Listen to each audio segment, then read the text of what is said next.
Hello, hello. One single color for a loose sea view with some clouds. So first of all, let's add some water to the paper. Just create a random shape, it's not a problem. And if you cannot see the water, just add a little bit of pigment, as I'm doing here. I dilute it with a lot of water, okay?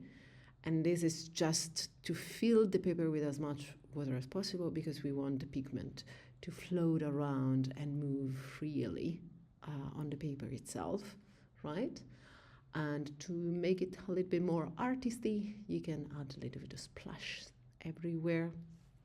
At the moment the pigment is very loose, but let's add more pigment because we want the sky to be different from the sea itself, okay? Usually when you look at the sky might be, more saturated. So that's basically what I'm doing here. I'm just adding a lot of pigments and let it move freely. The higher the sky, the more the pigment. So you create a nice variation of gradient, but add a little bit of randomness as well. Just add a little bit of splash everywhere. And if something goes to the sea, just delete it by just go there with a brush and that's it.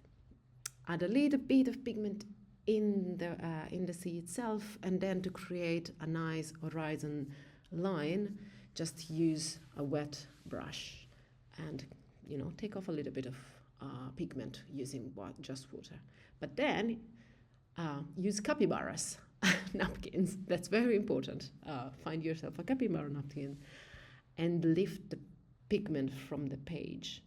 As you can see here, it's very easy. Okay, you just rub it up and dab, and then remove pigment from the horizon as well. This is one of the easiest way to create some loose clouds. Okay, it's super easy, as you can see, very, very easy. Then, there are waves in the sea, so just add a little bit more pigment, making these loose lines and leave the pigment just flow around on the water. And then if you want to create a little bit more variation, again, water on your brush, no pigment, and lift some of the color from the paper.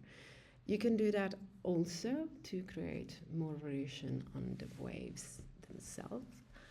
And again, if you want even more clouds, just dry your paper using the napkins with the capybaras. It's very, very nice and easy to do, right?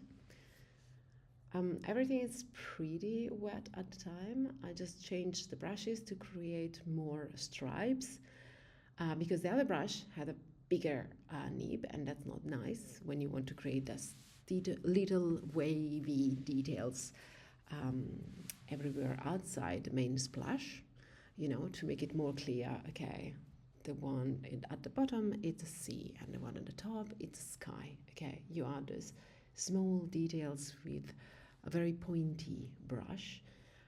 Just go randomly. Try to not make it symmetrical because it's way more beautiful on a loose sketch to not have symmetry. So add a little bit of details. And then if you see that your sea it's too like the same color, just add a little bit more color in there. Now I make everything dry because I want to add details. I want to add some birds that are flying away, and it's impossible to do if you have your paper that is wet. So use a higher dryer or just leave it there and let it dry. And then create those low like doodles of birds. Seriously, you don't have to think about it. Just put it there, okay? And now add details to the sea itself. You want to create some waves, and a nice way to do that is that you make yourself, like take your brush, put it very horizontal on the page, because in that way, with just pigment on your brush, you are using basically the texture of the paper itself to create these irregular waves. And that's it.